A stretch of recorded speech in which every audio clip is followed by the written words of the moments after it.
여러분은 왜 자신이 걷는 길이 다른 사람들보다 더 무겁게 느껴지는지 궁금해 본 적이 있나요? 왜 시련은 더욱 강렬하고 지연은 더 자주 발생하며 자신의 사명이 거의 감당할 수 없을 정도로 무겁게 느껴지는 걸까요? 그것은 여러분이 잊혀진 것이 아니라 선택된 사람이기 때문입니다. 그리고 이제 선택된 여러분, 하나님께서 여러분을 번영시키시려 합니다. 네, 맞습니다. 폭풍을 뚫고 여러분을 지켜보았던 그 하나님이, 여러분이 비밀리에 흘린 모든 눈물을 받아주신 그 하나님이 이제 모든 의심을 잠재울 축복을 부어주실 준비를 하고 계십니다. 여러분이 겪었던 불은 헛된 것이 아니었습니다. 여러분은 그림자 속에서 신실함을 지켰던 것에 불과한 것이 아닙니다.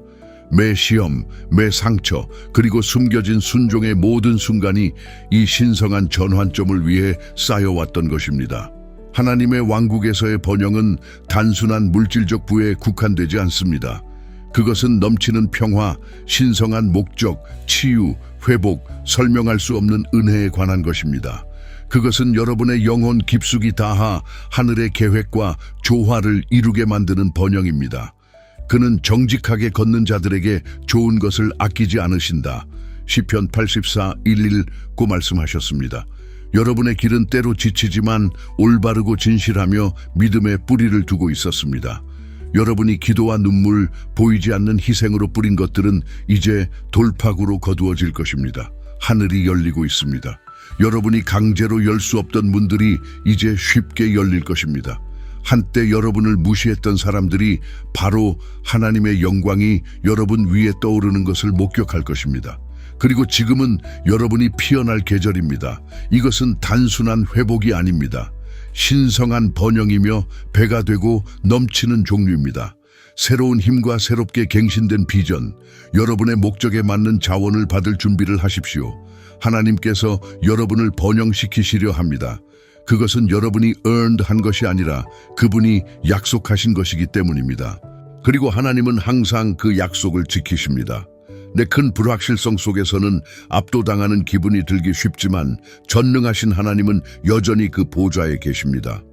하나님의 말씀은 페이지에서 페이지로, 표지에서 표지로 영원히 지속되는 진리를 담고 있습니다. 이 신성한 페이지들 안에 모든 약속은 천 세대에 걸쳐 울려 퍼집니다. 인간의 계획과 음모 속에서도 하나님께서 우리를 높이고 인도하십니다.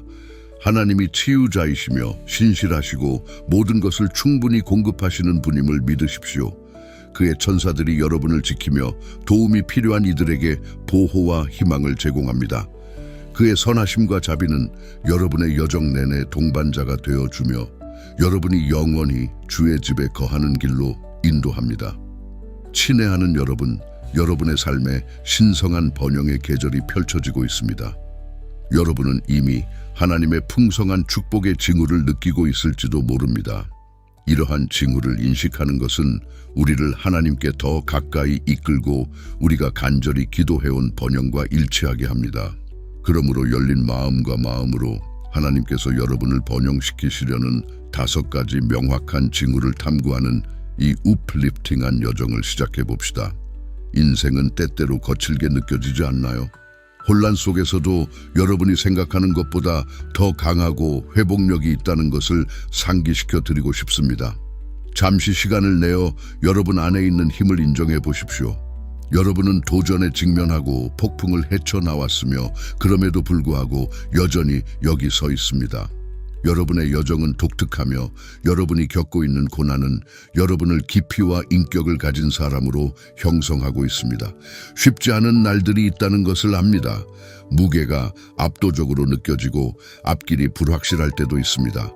그러나 제가 확신하는 것은 강력한 저항이 있을 때 여러분 안에 숨겨진 힘이 자라는 경우가 많다는 것입니다. 그것은 금을 귀중한 걸작으로 다듬는 정제에 불과 같습니다. 이사야 41:10은 우리에게 이렇게 상기시킵니다. 두려워하지 말라, 내가 너와 함께함이라. 놀라지 말라, 나는 내 하나님이니라. 내가 너를 강하게 하리라. 내가 너를 도와주리라. 내 의로운 오른손으로 너를 붙들리라.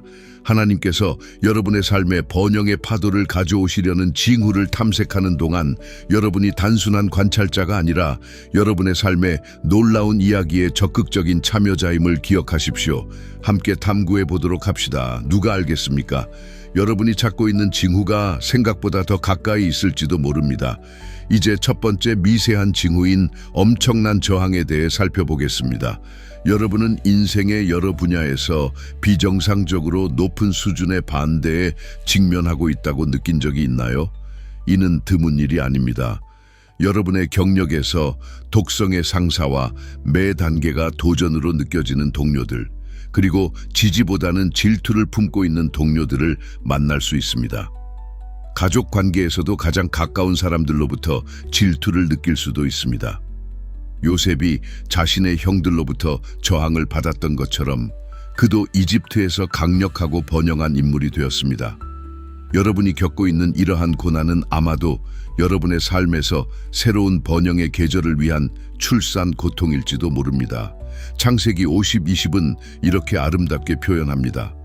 너희는 내게 해를 끼치려 하였으나 하나님은 그것을 선으로 바꾸어 많은 사람의 생명을 구원하시려 하셨느니라. 역경 속에서도 하나님은 여러분을 위해 상황을 바꿀 수 있습니다. 그러므로 만약 여러분이 엄청난 저항 속에 있다면 용기를 내십시오. 그것은 하나님께서 여러분을 상상하지 못한 방식으로 번영시키시려 준비하고 있다는 신호일 수 있습니다. 두 번째, 미세한 징후인 닫힌 문으로 넘어가겠습니다. 여러분은 문이 쾅 닫히고 기회가 사라지고 길이 막히는 것 같은 좌절감을 느낀 적이 있나요? 이는 많은 사람들이 공감할 수 있는 일입니다. 그리고 짐작하시겠지만 이것은 아마도 여러분을 위해 특별히 마련된 신성한 신호일 수 있습니다. 때때로 하나님께서 문을 닫으실 때 그것은 처벌이 아니라 방향 전환입니다. 그것은 여러분의 성장과 번영을 위해 더 적합한 길로 나아가도록 부드럽게 이끄는 것입니다.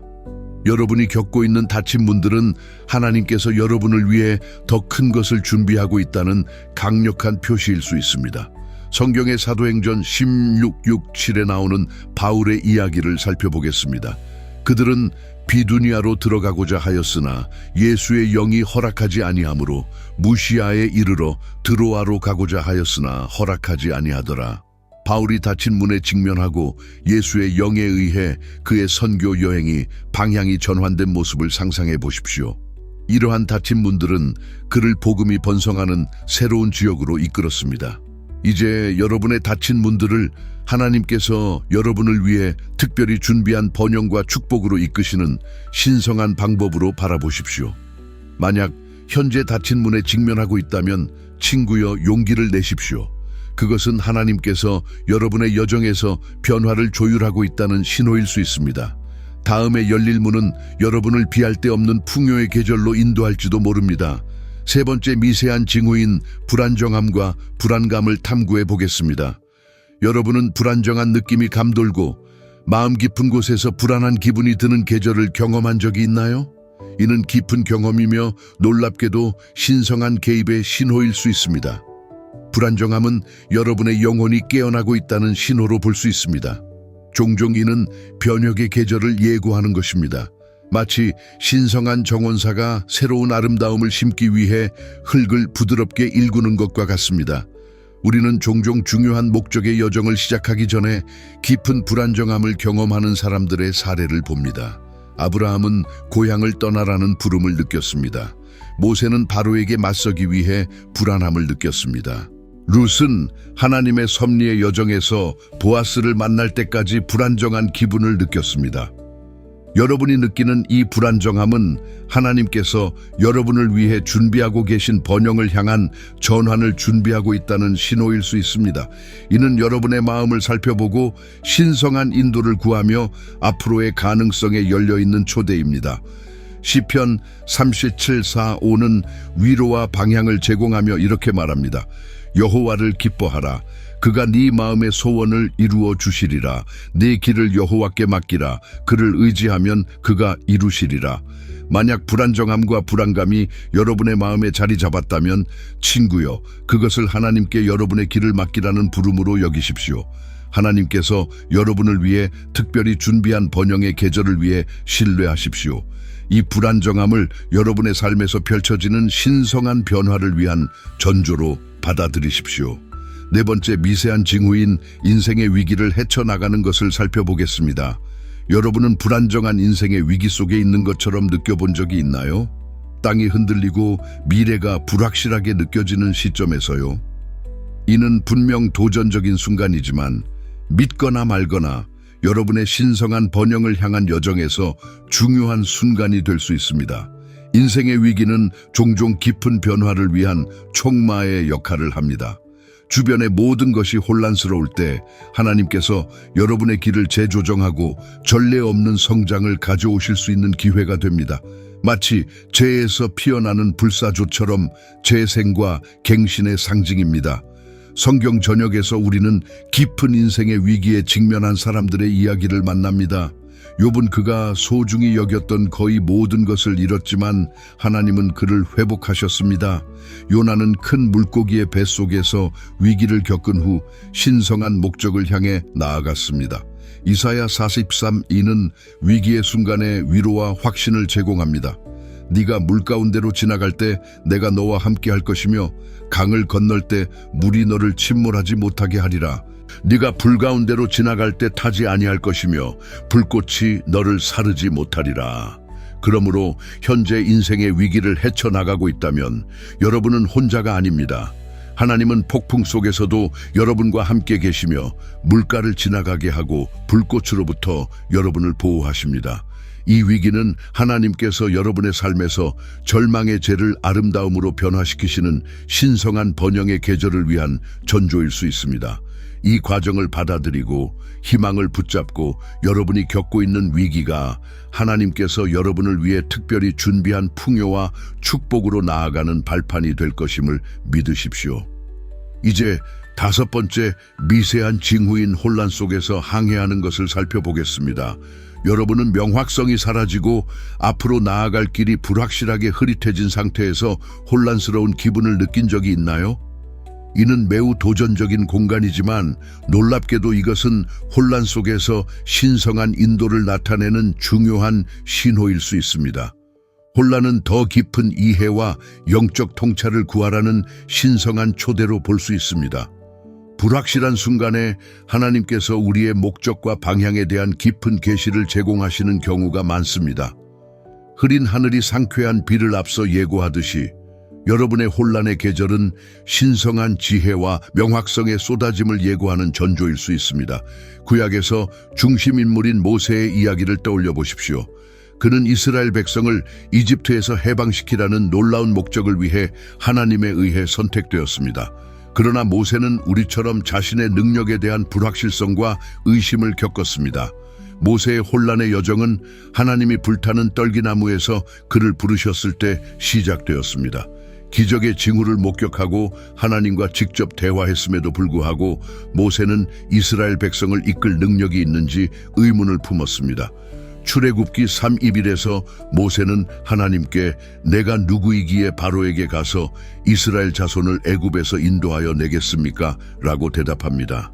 그의 불확실성은 출애굽기 4:10에서도 계속되며 그는 언어 장애에 대한 걱정을 표현하며 하나님의 메시지를 효과적으로 전달할 수 있을지 두려워했습니다. 신성한 부름 앞에서 모세는 깊은 혼란과 불확실함을 겪었습니다. 그러나 하나님은 모세에게 안심시키시고 그의 신성한 사명을 확증할 수 있는 징표와 기적을 주셨습니다.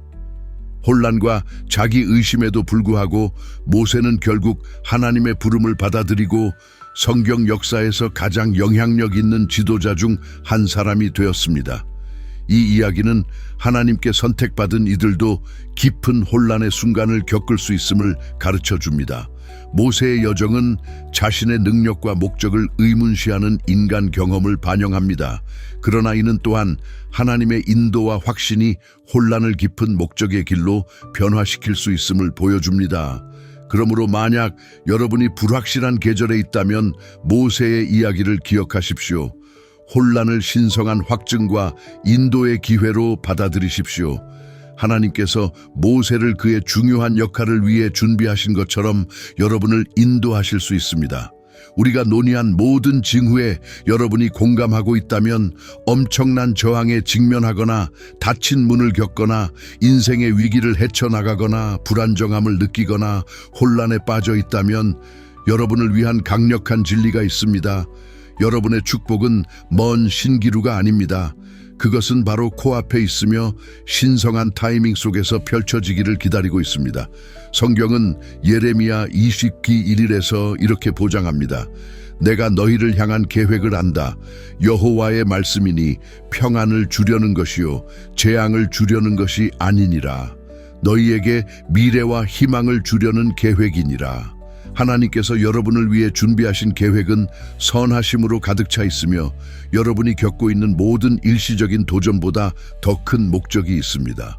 로마서 8:28은 이 확신을 더욱 강화하며 선언합니다.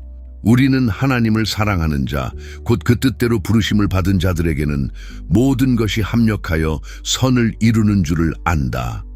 모든 도전, 모든 닫힌 문, 모든 혼란의 순간, 하나님은 여러분을 위해 모든 것을 선으로 엮어가고 계십니다. 그러므로 사랑하는 친구여, 믿음을 붙잡으십시오. 여러분의 믿음에 굳건히 서고 희망이 여러분의 영혼의 닻이 되게 하십시오. 여러분을 위해 특별히 마련된 축복은 바로 코앞에 있습니다. 하나님의 타이밍을 신뢰하십시오. 이 여정을 받아들이고 하나님께서 여러분 안에서 시작하신 선한 일을 반드시 완성하실 것임을 기억하십시오.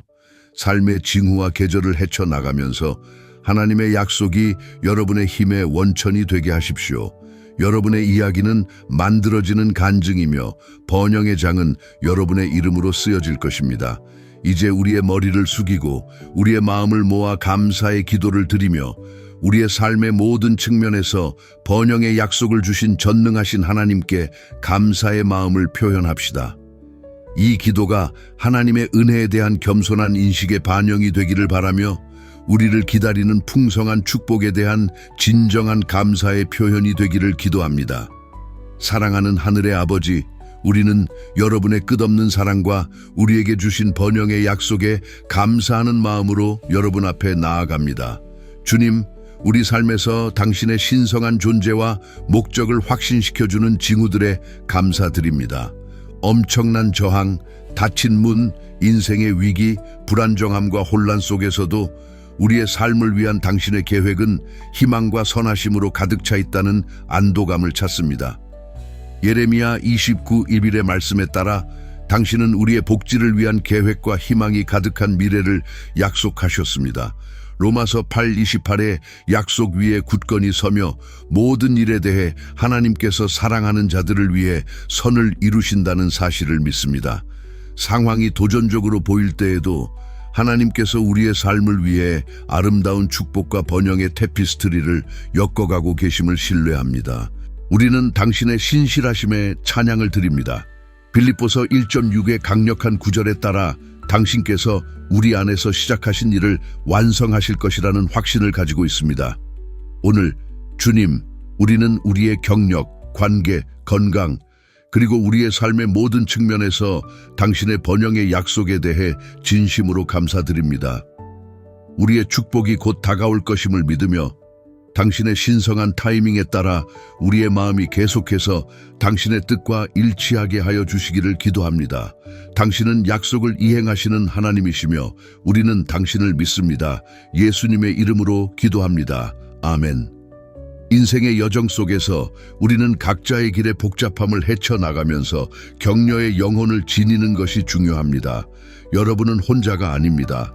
우리가 마주하는 도전과 징후는 더 큰 이야기의 일부이며 창조주에 의해 정교하게 엮여진 이야기입니다. 잠시 멈추고 여러분 안의 회복력을 되새겨 보십시오. 여러분의 여정은 장애물로 가득 차 있을 수 있지만 앞으로 나아가는 모든 걸음은 여러분의 힘을 증명하는 것입니다. 징후를 여러분을 향한 약속과 번영으로 가는 길잡이로 받아들이십시오. 여러분은 목적을 가지고 창조된 독특한 존재이며 위대함을 향한 운명을 지니고 있습니다. 여러분이 징후를 인식하고 영적 인도를 구하는 것은 의심의 시기에 더 밝은 내일을 향한 용기 있는 발걸음입니다. 빌립보서 4:13의 약속을 기억하십시오. 내게 능력 주시는 자 안에서 내가 모든 것을 할 수 있느니라. 이 말씀은 여러분이 어떤 장애물도 극복할 수 있는 힘을 가지고 있음을 상기시켜 줍니다. 앞길이 불확실할 수 있지만 우주를 지탱하시는 분이 여러분의 발걸음을 인도하고 계십니다. 이사야 41:2의 격려의 말씀을 기억하십시오. 두려워하지 말라, 내가 너와 함께하리라. 놀라지 말라, 나는 내 하나님이니라. 내가 너를 강하게 하리라. 내가 너를 도와주리라. 내 의로운 오른손으로 너를 붙들리라. 그러므로 사랑하는 친구여, 자신감을 가지고 앞으로 나아가십시오. 여러분의 축복은 단지 코앞에 있는 것이 아닙니다. 그것은 이미 여러분의 존재의 직물 속에 엮여 있습니다. 이 여정을 계속하면서 격려의 속삭임이 여러분을 인도하게 하시고 번영과 목적이 가득한 미래의 약속에서 위안을 찾기를 바랍니다. 다시 한번 귀하와 함께 이 반성의 여정에 참여해 주셔서 감사합니다. 여러분의 존재는 우리 함께하는 시간에 특별한 의미를 더해 주었으며 신성한 번영의 징후를 탐구할 수 있는 여러분의 개방성을 진심으로 감사드립니다. 마무리하며 여러분에게 간단한 격려의 말씀을 전하고 싶습니다. 여러분의 여정에서 밟는 모든 발걸음은 중요하며 여러분이 마주하는 도전은 성장의 기회입니다. 여러분의 삶의 테피스트리 속에서 모든 고난의 실타래는 희망과 약속의 실타래로 엮여 있습니다. 우리가 나눈 반성이 여러분에게 공감이 되었다면 더 많은 유플리프팅한 콘텐츠를 위해 우리 채널을 구독해 주시기를 고려해 주십시오. 여러분의 지원은 우리가 믿음, 격려, 영적 통찰의 메시지를 계속해서 나눌 수 있게 합니다. 좋아요를 누르고 구독해 주시며 여러분의 이름과 하나님께서 나를 번영시키실 것이다 라는 말을 적어 주십시오. 이러한 축복을 혼자 간직하지 마십시오. 신성한 번영을 향한 여정에서 위안과 영감을 찾을 수 있는 다른 이들과 이 영상을 공유해 주십시오. 앞으로의 길이 희망의 빛으로 밝혀지기를 바라며 여러분이 우주를 창조하신 분이 여러분의 발걸음을 인도하고 계심을 알고 자신감을 가지고 걸어가시기를 바랍니다. 다시 한번 감사드리며 다음에 다시 만날 때까지 여러분의 여정의 모든 단계에서 평화와 목적, 번영을 찾으시기를 바랍니다. 하나님께서 여러분에게 풍성히 축복하시기를 기도합니다. C.S. 루이스는 이렇게 말했습니다. 기독교 가르침은 우리가 삶을 통제하려는 노력을 포기하면 진정한 삶을 찾게 되고 우리가 상상할 수 있는 것 이상을 발견하게 된다고 말합니다. 우리의 진정한 자아를 찾기 위해서는 삶을 통제하려는 노력을 포기해야 합니다. 이때 우리는 하나님이 그의 충만함과 은혜로 우리를 놀라게 하실 것임을 알게 됩니다. 기독교인으로서 여러분은 삶을 살아가며 지치고 길을 잃거나 단지 피곤함을 느낄 수 있습니다. 여러분은 언제 변화가 일어날지, 그 큰 돌파구가 언제 올지를 궁금해할 수 있습니다. 친구여, 제 마음 깊은 곳에서 말씀드리고 싶은 것이 있습니다. 하나님께서 여러분이 상상하지 못한 방식으로 놀라게 하실 것입니다. 예레미야 29:1은 이렇게 말합니다. 내가 너를 향한 계획을 안다. 여호와의 말씀이니 평안을 주려는 것이요 재앙을 주려는 것이 아니니라. 너에게 미래와 희망을 주려는 계획이니라. 매일의 일에 휘말려 여러분의 꿈이 멀어지고 있거나 여러분의 기도가 천장을 치고 있다고 느끼기 쉽습니다. 그러나 이 한 가지는 약속드립니다. 하나님께서 여러분을 위해 상상할 수 없는 방식으로 무언가를 준비하고 계십니다. 여러분을 위해 맞춤형 걸작을 만들어가고 계시며 여러분을 감동시킬 것입니다. 잠시 생각해 보십시오. 하나님은 역사 속에서 그의 백성을 놀라게 하셨습니다. 하나님은 양치기 소년 다윗을 왕으로 세우셨습니다. 하나님은 기독교인을 박해하던 사울을 사도 바울로 변화시켜 복음을 세상 끝까지 전하게 하셨습니다. 하나님은 어부들로 이루어진 제자들을 선택하여 그의 교회의 기초를 세우셨습니다. 그리고 하나님은 여전히 평범한 사람들을 그의 비범한 능력의 그릇으로 변화시키고 계십니다. 시편 43은 이렇게 말합니다. 그가 나의 입에 새 노래를 주셨으니 우리 하나님께 찬양의 송을 부르게 하셨도다. 많은 사람들이 보고 두려워하여 여호와를 신뢰하리로다. 그러므로 사랑하는 친구여, 희망을 포기하지 마십시오. 여러분이 예상하지 못한 순간에 하나님께서 여러분의 삶에 나타나실 것입니다. 하나님은 여러분이 알지 못했던 문을 열어주시고 여러분이 상상하지 못한 방식으로 공급해 주실 것입니다. 여러분이 갈 수 없었던 곳으로 인도하실 것입니다. 일이 잘 풀리지 않을 때 하나님은 불가능한 것을 가능하게 하시기를 좋아하십니다. 하나님은 항상 여러분의 삶의 마지막 놀라움을 초월하는 더 크고 더 좋은 일을 행하십니다. 저는 하나님에게서 무엇을 기대해야 할지 모르겠습니다. 여러분도 같은 기분이 드시나요? 하나님은 저를 누구보다 더 놀라게 하십니다. 제가 발견한 것은 그분을 따르고 그분에게 집중하는 것이 삶이 더 쉽다는 것을 의미하지는 않지만 삶이 더 나아진다는 것입니다. 저는 믿음과 희망의 땅에서 굳건히 서 있을 때 놀라움이 쏟아지는 것을 경험합니다. 제가 말하는 것은 축복이 놀라움의 형태로 오는 것입니다. 하나님은 제 기대를 초과하셨고 그분은 제가 그분과 연결되어 있는 한 계속해서 그렇게 하실 것입니다. 그분의 은혜와 자비는 제가 자격이 없던 순간에도 제 삶에 개입하셨습니다. 저는 자격이 없었지만 그분은 제 삶에 큰 영향을 미친 축복의 샤워를 쏟아주셨습니다. 하나님께는 너무 어려운 일이 없습니다. 그분은 능력과 능력이 무한하십니다. 우리에게 불가능해 보이는 일들은 그분 앞에서는 아무것도 아닙니다. 어떤 질병도 너무 크지 않고 어떤 문제도 하나님이 극복할 수 없는 문제는 없습니다. 그분은 전능하신 하나님이시며 그분의 능력은 충분합니다. 우리가 자격이 없던 순간에 하나님은 그분이 얼마나 사랑스럽고 배려하며 놀라움을 주시는 분인지 정의하셨습니다. 오늘 저는 하나님이 여전히 놀라움의 하나님이시며 여러분이 상상하지 못한 방식으로 나타나실 것임을 선언하고 싶습니다. 그분은 불가능한 일을 행하시고 기적을 이루시고 상상할 수 없는 일을 하십니다. 절망하지 마시고 희망을 잃지 마십시오. 하나님으로부터의 놀라움은 바로 코앞에 있을 수 있습니다. 좋은 놀라움과 나쁜 놀라움이 있습니다. 적은 나쁜 놀라움에 특화되어 있습니다.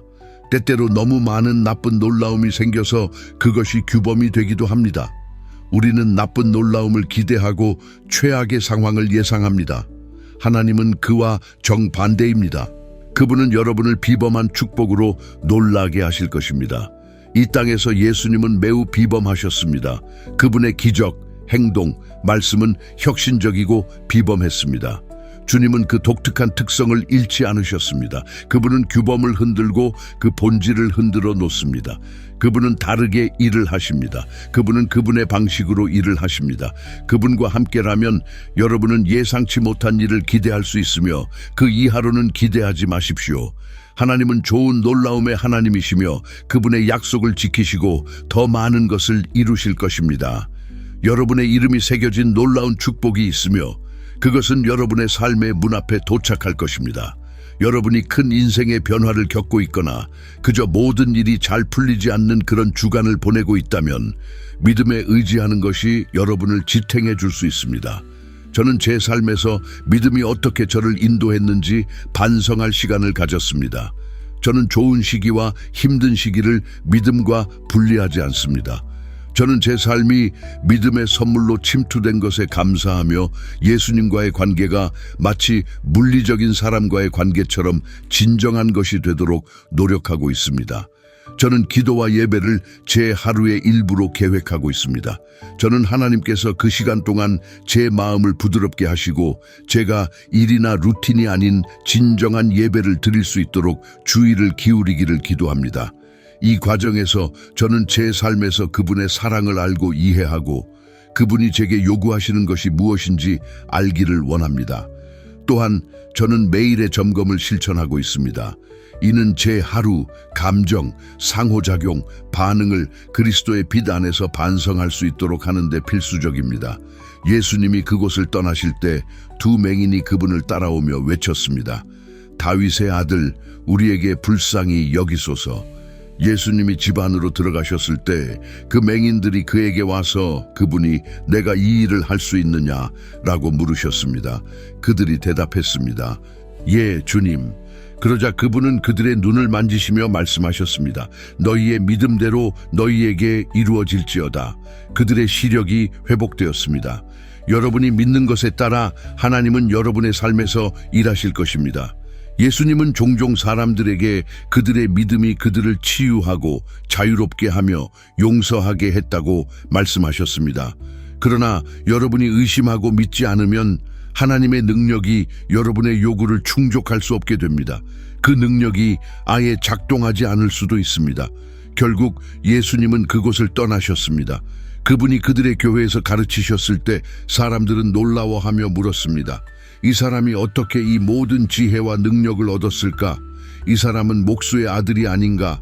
그의 어머니 이름은 마리아가 아니냐? 그의 형제들은 유다와 야고보와 요셉과 시몬이 아닌가? 그의 자매들은 다 여기와 함께 있지 않느냐? 그럼 이 사람이 어떻게 이 모든 것을 얻었을까? 그래서 그들은 그에게 분노했습니다. 그러나 예수님은 말씀하셨습니다. 선지자가 자기 고향과 자기 집에서는 존경받지 않음이 없느니라. 믿지 않았기 때문에 그곳에서는 많은 기적을 행하지 않으셨습니다. NIV에서는 그들은 믿지 않았기 때문에 많은 기적을 행하지 않으셨다고 말합니다. 그들은 그들 옆에서 자라는 아이를 볼 뿐 그가 선택된 하나님의 아들이라는 것을 보지 못했습니다. 그분은 그들 앞에 하나님이 육신으로 오셨지만 그들은 그분을 놓쳤습니다. 그러므로 믿음은 듣는 데서 오며 하나님의 말씀은 우리가 듣게 만듭니다. 여러분이 하나님이 원하시는 것을 알 때 여러분은 믿음을 갖게 됩니다. 하나님을 여러분의 방식으로 바꾸려고 하지 마십시오. 오히려 그분의 말씀을 진리로 받아들이고 그 말씀과 연결되십시오. 이것이 여러분이 응답을 받을 수 있는 방법입니다. 그리고 놀라움. 바로 그때 12년 동안 출혈이 있던 한 여인이 그분의 옷자락을 만지기 위해 뒤에서 다가왔습니다. 그의 겉옷만 만지면 나는 나을 것이다. 그녀는 스스로에게 말했습니다. 그분이 그녀를 보셨습니다. 그분이 돌아서서 그녀에게 말씀하셨습니다. 두려워하지 말라, 딸아. 너의 믿음이 너를 치유하였다. 그리고 그녀는 즉시 나았습니다. 하나님은 여러분이 필요할 때 많은 믿음이 있기에 도와주십니다. 하나님은 여러분이 간절히 구하거나 충분히 울기 때문에 도와주시는 것이 아닙니다. 그것은 여러분이 포기하지 않기 때문입니다. 사람들은 중풍병자를 예수님 앞에 눕히기 위해 그를 데려가려 했습니다. 그는 매트에 누워 있었습니다. 그들은 군중 때문에 그를 지붕 타일을 통해 들어가려 했지만 불가능했습니다. 그래서 그들은 그를 군중 한가운데에 떨어뜨렸습니다. 그들은 믿음을 가지고 있었습니다. 그래서 예수님은 그들에게 말씀하셨습니다. 친구여, 너의 죄가 용서받았다. 감사하는 마음과 하나님과 그분의 말씀에 대한 믿음으로 여러분이 기적을 이루는 주인공이 됩니다. 예수님은 예루살렘으로 가는 길에 사마리아와 갈릴리 사이를 지나셨습니다. 그가 마을에 들어가실 때 10명의 나병 환자가 그분을 만났습니다. 그들은 멀리서 예수님, 주님, 우리를 불쌍히 여기소서라고 외쳤습니다. 그분은 그들에게 가서 제사장들에게 너희 자신을 보이라고 말씀하셨습니다. 그들이 가는 중에 나았습니다. 한 사람이 나은 것을 보고 큰 소리로 돌아와서 그분께 감사를 드렸습니다. 그는 사마리아 사람이었고 예수님의 발 앞에 엎드려 감사했습니다. 예수님은 그에게 말씀하셨습니다. 10사람이 깨끗하게 되었는데 9은 어디 있느냐? 하나님을 찬양하기 위해 돌아온 사람은 이 이방인 외에는 없느냐? 그러고 나서 그에게 말씀하셨습니다. 일어나 가라. 내 믿음이 너를 구원하였다. 성경을 읽어 자신을 강화하십시오. 그러고 나서 믿음을 가지고 기적을 요청하십시오. 이것은 우리가 많이 이야기한 것입니다. 여러분은 기도하거나 불안해할 수 있습니다. 기도하지 않는다면 걱정하거나 기도하게 됩니다. 걱정은 여러분이 예배하지 않을 때 하는 일입니다. 기도가 앞문으로 들어오고 두려움은 뒷문으로 나갑니다. 그렇기 때문에 하나님은 아무것도 걱정하지 말라고 말씀하십니다. 그분은 우리가 걱정하지 말아야 한다고 말씀하십니다. 그것은 이치에 맞지 않습니다. 즉, 그것은 말이 되지 않습니다. 그것은 이해할 수 없는 일입니다. 대부분의 경우 우리는 잘못된 것들에 대해 걱정합니다. 우리는 제 외모, 내가 입는 것, 내가 말하는 것, 누구와 이야기하는지, 이 회의에 늦을 것인지 같은 작은 것들에 대해 신경을 씁니다. 5년 후에는 중요하지 않을 것들입니다. 그것은 모두 임시적입니다. 만약 여러분이 걱정할 것이라면 하나님이 영원히 지속될 것들에 대해 걱정하지 말라고 말씀하십니다. 내일은 중요하지 않은 것들에 대해 스트레스를 받지 마십시오. 그리스도는 여러분에게 걱정하지 말라고 말씀하십니다. 그것은 이치에 맞지 않습니다. 걱정할 필요가 없습니다. 자연은 그것을 필요로 하지 않습니다. 그분은 그들에게 말씀하십니다.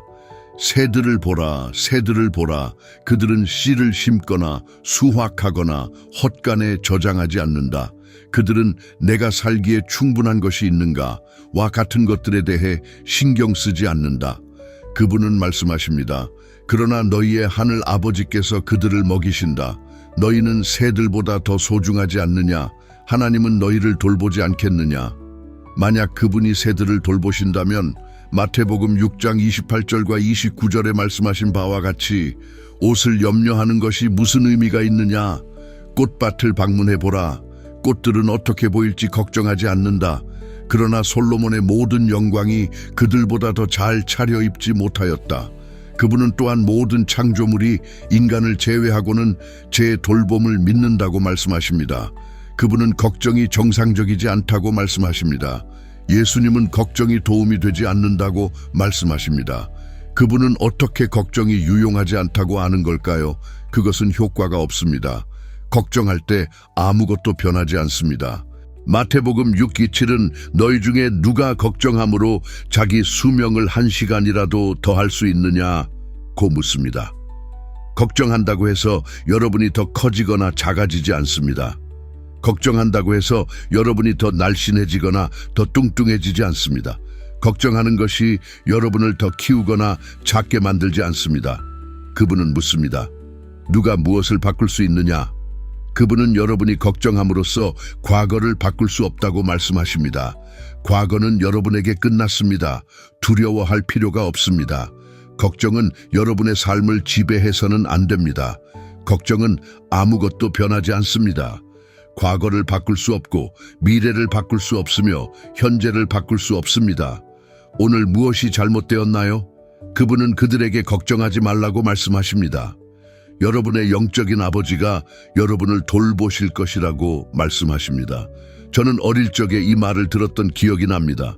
저는 제 삶에서 필요한 것이 무엇인지 걱정하지 않았습니다. 저는 아버지를 찾아갔습니다. 아빠, 이것이 필요해요. 또는 엄마, 이것이 필요해요. 라고 말할 수 있었습니다.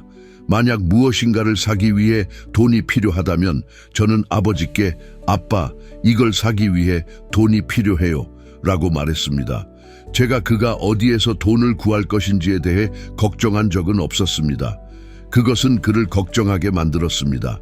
여러분은 하나님이 아닌 많은 것들에 대해 스트레스를 받고 있습니다. 걱정할 때마다 여러분은 하나님이 결코 여러분이 가져야 할 책임을 지우신 것이 아니라는 것을 잊고 있습니다.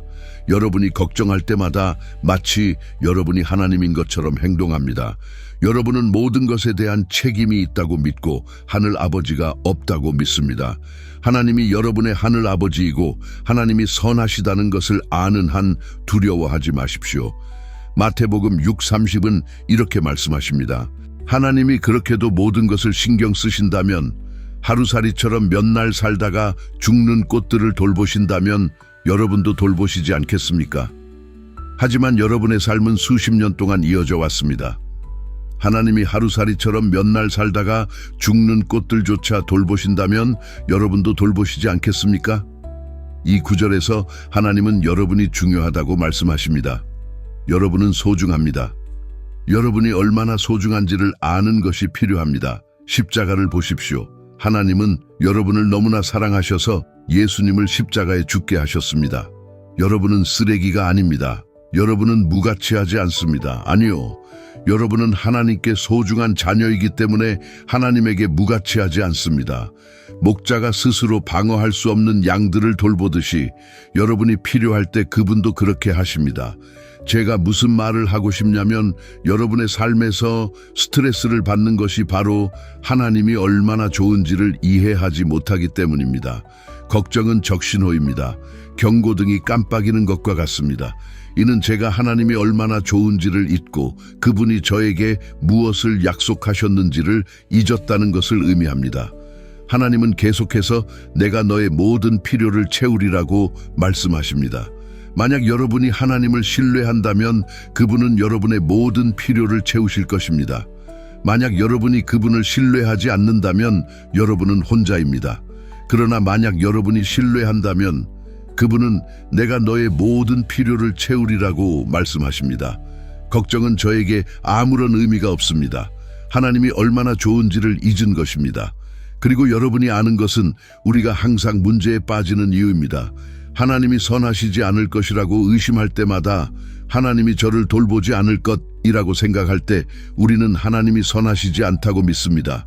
그러나 그러한 생각이 떠오를 때마다 그 생각이 어디서 왔는지를 아는 것이 중요합니다. 여러분은 문제에 빠질 것입니다. 여러분은 막다른 길로 가게 되고 삶에서 많은 낙담을 겪게 됩니다. 그것은 이치에 맞지 않습니다. 오늘 여기 계신 많은 분들은 믿는 자들입니다. 여러분은 영적인 경계를 넘어 나는 예수 그리스도를 믿습니다. 왜냐하면 하늘은 완벽하고 나는 그렇지 않기 때문입니다. 제 선함으로는 하늘에 갈 수 없기 때문에 저는 예수 그리스도를 통해 저를 용서하시고 구원해 주시는 하나님의 은혜를 믿습니다. 라고 고백하셨습니다. 그리스도께서 십자가에 죽으셨을 때 여러분의 가장 큰 문제는 그분에 의해 해결되었습니다. 여러분의 유일한 문제는 영원히 구원받는 것이었습니다. 그러나 그것이 가장 큰 문제라면 왜 그분이 여러분의 삶의 작은 것들을 돌보실 것인지 의심합니까? 어떻게 하나님께서 나를 하늘로 인도하실 것이라고 믿지만 제 자동차 할부금을 도와주실 것이라고 믿지 않는다는 것이 이치에 맞습니까? 그것은 말이 되지 않습니다. 왜 그렇게 믿을 수 있습니까? 왜 여러분의 미래 구원처럼 중요한 것을 하나님께 맡기면서도 결혼할 사람은 누구인지, 결혼할 수 있을지, 직장은 어떻게 될지, 어떤 학교에 가야 할지 같은 것들에 대해 신뢰하지 않습니까? 이것들은 모두 인생에서 큰 질문들입니다. 여러분은 그분에게 그런 것들에 대해 신뢰하지 않는다고 말해서는 안 됩니다. 물론 저는 그분이 저를 구원하실 것이라고 의심하지 않습니다. 그러나 저는 그분이 제 건강이나 직장에 대해 신경 쓸 것인지 의문을 품습니다. 그것은 이치에 맞지 않습니다. 우리가 하나님을 구원하실 수 있다고 믿는다면 그분은 나머지 모든 것을 돌보실 것입니다. 그리고 여러분이 그런 것에 대해 의심할 때 그 순간 여러분은 믿지 않는 것입니다. 여러분이 걱정할 때 여러분은 믿지 않는 것처럼 행동합니다. 걱정은 하나님께 대한 모욕입니다. 여러분은 마치 고아처럼 보입니다. 여러분은 매번 걱정할 때마다 하늘 아버지가 없다고 행동합니다. 이 약속은 3000번 이상 반복되어 여러분의 필요를 채워주겠다고 약속한 것입니다. 여러분이 필요한 것이 무엇인지 모르는 것처럼 행동하는 경우가 얼마나 많습니까? 우리는 스스로에게 의존하고 모든 것을 스스로 해결하려고 합니다. 우리는 모든 것을 스스로 알아내야 한다고 생각합니다. 믿지 마십시오. 그것은 하나님을 플레이하는 것입니다. 여러분이 걱정할 때 여러분은 스스로 실패할 수 있는 많은 기회를 설정하게 될 것입니다. 요한복음 14장 1절에서 예수님은 말씀하십니다. 이 일을 걱정하지 말라. 나는 어떻게 할까? 스트레스를 받는 대신 그분을 신뢰하라고 말씀하십니다. 여러분은 하나님이 여러분을 돌보실 것이라는 것을 어떻게 아나요? 먼저 여러분은 매일 그것을 해야 합니다. 하루에 한 번이 아닙니다. 그분을 나의 인도자로 삼으십시오. 그리스도는 나의 목자입니다. 매일 그분이 나의 목자가 되어 주시기를 요청하십시오. 아침에 일어나면 침대 가장자리에 앉아 여호와는 나의 목자시니 라고 반복해서 말하십시오. 하루에 10번, 15번 말해야 합니다. 걱정이 시작될 때마다 그것을 말하기 시작하십시오. 여호와는 나의 목자시니. 이제 예수님은 요한복음 11사 15에서 이렇게 말씀하십니다. 나는 선한 목자라. 내가 내 양을 위해 내 생명을 버리노라. 여러분이 여호와는 나의 목자시니라고 말할 때 그분이 누구인지 아는 것입니다. 그분은 나는 그것이다, 나는 그분이다 라고 말씀하십니다. 사람들은 저를 선한 목자라고 아는 이유는 제가 주님이기 때문입니다. 저는 제 양을 위해 제 생명을 버립니다. 십자가에서 그분은 여러분을 위해 자신의 생명을 주셨습니다. 이것은 제 삶에서 가장 중요한 두 번째 것입니다. 하나님 아들 그리스도를 제 삶에서 가장 중요한 것에 두는 것이 매우 중요합니다. 마태복음 6:31-33은 이렇게 말합니다. 너희 하늘 아버지께서는 너희에게 필요한 것이 무엇인지 이미 아신다. 이제 멈추겠습니다. 여러분의 하늘 아버지는 이미 여러분이 필요한 것이 무엇인지 아십니다. 그러므로 여러분이 하나님께 무엇이 필요한지 말할 때 그분은 와, 이건 예상치 못한 일이야 라고 말씀하시는 것이 아닙니다. 그분은 여러분을 만드시기 전부터 아셨습니다. 그러나 그분은 내가 너희가 요청하기 전에 이미 너희가 필요한 것을 알고 있다고 말씀하십니다. 그분은 마음을 바꾸지 않으십니다. 여러분이 그분을 삶의 모든 부분에서 첫 번째로 두고 그분의 규칙을 따르는 한 여러분이 필요한 것을 주실 것입니다. 이는 여러분이 삶의 모든 부분에서 하나님을 첫 번째로 두어야 한다는 것을 의미합니다. 이제 여러분이 스트레스를 느낄 때마다 그 빛은 여러분의 삶의 그 부분에 대한 위험 신호입니다. 여러분은 그분을 첫 번째로 두지 않았습니다. 예수 그리스도는 여러분의 삶에서 가장 중요한 존재여야 합니다. 이는 여러분의 선택을 더 쉽게 만들고 걱정할 것이 훨씬 적게 만들어 줄 것입니다. 여러분이 하나님께 맡기면 걱정할 필요가 없습니다. 우리는 너무 많은 것들에 대해 걱정합니다. 우리는 만질 수 있는 것들에 대해 걱정합니다. 여러분이 하나님보다 더 소중하게 여기는 것을 갖고 있는 한 그 영역에 대해 걱정할 것입니다. 여러분은 하나님보다 그것을 더 사랑하면 두려움과 스트레스로 괴로움을 겪을 것입니다. 결국 여러분, 그리고 다른 모든 사람은 선택을 해야 합니다. 무엇을 위해 살 것인가? 누구를 위해 살 것인가? 그 대답이 여러분의 주님이 됩니다. 물론 돈은 우리가 가장 걱정하는 것 중 하나입니다. 제가 배운 것은 여러분이 얼마나 많든 적든 상관없이 여전히 걱정하게 된다는 것입니다. 여러분이 그것을 갖고 있지 않다면 그것을 얻는 것에 대해 걱정합니다. 만약 여러분이 그것을 가지고 있다면 그것을 어떻게 유지하고 저축하고 쓰고 투자하고 보호할 것인지에 대해 걱정합니다. 하나님은 나는 너가 걱정하는 것을 알고 있으며 너의 모든 필요를 채우겠다고 말씀하십니다. 마태복음의 6장 34절은 이렇게 말합니다. 내일은 걱정할 필요가 없다. 내일은 내일의 문제가 있을 것이기 때문이다. 매일매일은 문제를 가져옵니다. 이 구절에 동의하는 사람이 있습니까? 여러분은 일어날 일을 바꿀 수 없습니다. 현재에서만 일할 수 있습니다. 매주 여러분이 걱정하지 말아야 할 두 날이 있습니다. 어제와 내일입니다. 왜냐하면 여러분은 그것들을 멈출 수 없기 때문입니다. 하루에 한 번만 사세요. 왜 지금인가요? 왜 하나님께서 각 날이 유일하게 살아야 할 날이라고 말씀하시는 걸까요? 그것은 여러분이 할 수 있는 유일한 일이기 때문입니다. 여러분은 과거나 미래에 살 수 없습니다. 오늘은 여러분이 살아갈 수 있는 유일한 날입니다. 그러나 오늘에 집중해야 할 몇 가지 이유가 있습니다. 내일 발생할 문제에 대해 걱정하기 전에 오늘의 모든 좋은 것들을 놓치게 됩니다. 여러분 중 일부는 은퇴에 대해 걱정하느라 오늘을 놓쳤습니다. 여러분은 오늘과 내일을 계획할 수 있지만 미래에 대해 스트레스를 받지 마십시오. 계획하는 것은 좋지만 걱정하는 것은 나쁩니다. 내일을 계획할 수 있지만 그곳에서 살 수는 없습니다. 오늘은 여러분이 살아갈 수 있는 유일한 날입니다. 미래가 때때로 매우 두렵게 느껴질 수 있다는 것을 압니다. 그러나 하나님께 감사하게도 그분은 그것을 24시간 단위로 나누셨습니다.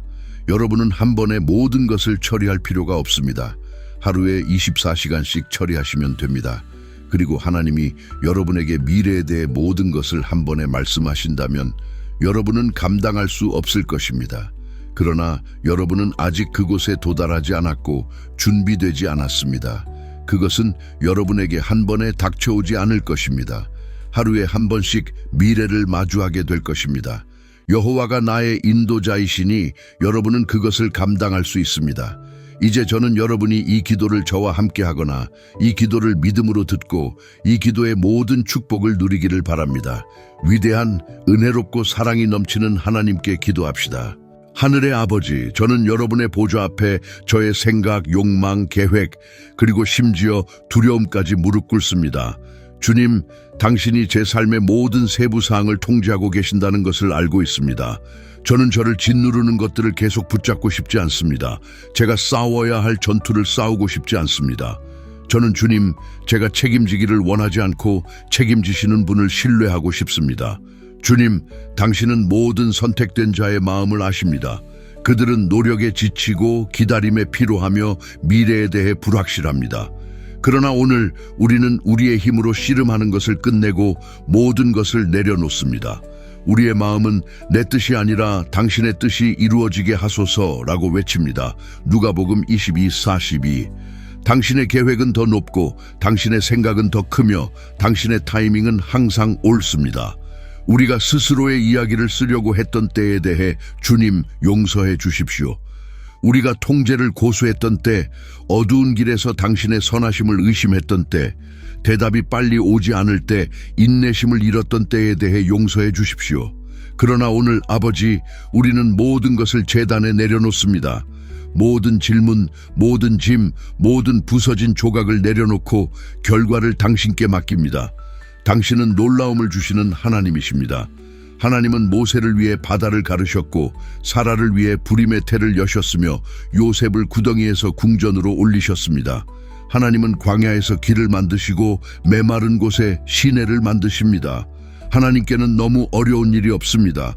저는 큰 기대를 가지고 기다립니다. 불안이 아닌 기대를 가지고 기다립니다. 제가 내려놓을 때 당신이 주도하시고 기적이 시작됩니다. 주님, 저는 당신이 침묵 속에서 아름다운 것을 준비하고 계셨음을 압니다. 저는 지연 뒤에 돌파구가 있음을 압니다. 저는 당신이 저를 위해 상상할 수 없는 더 큰 것을 준비하고 계심을 압니다. 그러므로 저는 당신 안에서 쉬기로 선택합니다. 저는 공황보다 평화를 선택하고 걱정보다 예배를 선택하며 노력보다 순종을 선택합니다. 제가 전체 그림을 보지 못할 때에도 저는 그 그림을 붙잡고 계신 분을 신뢰할 것입니다. 저는 하나님께서 이 계절에 선택된 자들을 놀라게 하실 것이라고 믿습니다. 네, 주님, 저는 믿음으로 선언합니다. 축복이 여러분을 쫓아올 것입니다. 예상치 못한 문이 열릴 것입니다. 신성한 만남이 하늘에서 예정되어 있습니다. 승진이 다가오고 있습니다. 치유가 방출되고 있습니다. 회복이 오고 있습니다. 후퇴처럼 보였던 것이 당신의 영광을 위한 설정으로 바뀌고 있습니다. 아버지, 우리는 강제로 축복을 놓치지 않을 것입니다. 우리의 힘으로 기적을 만들지 않도록 놓치지 않을 것입니다. 대신 우리는 비밀의 장소에 머물며 순종하고 주의 깊게 지켜볼 것입니다. 당신은 사람이 아니시니 거짓말을 하시지 않으며 당신의 약속은 확실합니다. 당신은 시작하신 일을 끝내시는 신실하신 분이십니다. 성령님, 매일 내려놓을 수 있는 힘으로 우리를 채워주십시오. 우리의 신뢰가 흔들리지 않도록 매일 내려놓는 삶을 살도록 가르쳐 주십시오. 내려놓는 것이 순간적인 것이 아니라 우리의 삶의 방식이 되게 하여 주십시오. 상황이 우리를 끌어내리려 할 때 우리의 믿음이 더 높이 일어날 수 있게 하여 주십시오. 우리의 마음이 기대감으로 타오르게 하여 주십시오. 왜냐하면 당신은 여전히 우리가 요청하거나 생각하는 것 이상으로 능히 이루시는 하나님이시기 때문입니다. 에베소서 3:20. 주님, 우리를 놀라게 하소서. 한밤중에 놀라게 하소서. 우리가 예상하지 못한 은혜로 놀라게 하소서. 이해를 초월하는 평화로 놀라게 하소서. 응답된 기도와 신성한 전환, 그리고 새로운 기쁨으로 놀라게 하소서. 우리는 이것이 끝이 아니라 새로운 시작임을 선언합니다. 지연은 신성한 것이었고 침묵은 신성한 것이었습니다. 그리고 해방이 오고 있습니다. 우리는 열린 손과 열린 마음으로 내려놓습니다. 하나님께서 아직 끝내지 않으셨음을 믿습니다. 당신은 이제 막 시작하셨습니다. 그리고 이 글을 읽고 기도하는 모든 선택된 자들에게 그들이 영혼의 깊은 곳에서 신성한 전환을 느끼게 하소서. 희망이 다시 일어날 수 있게 하여 주시고 목적이 불타오르게 하여 주시고 믿음이 그 어느 때보다 더 밝게 타오르게 하여 주십시오. 우리가 내려놓을 때 당신은 움직이십니다. 우리가 순종할 때 당신은 나타나십니다. 우리가 신뢰할 때 당신은 가장 영광스러운 방식으로 우리를 놀라게 하십니다. 예수 그리스도의 이름으로 기도합니다. 아멘.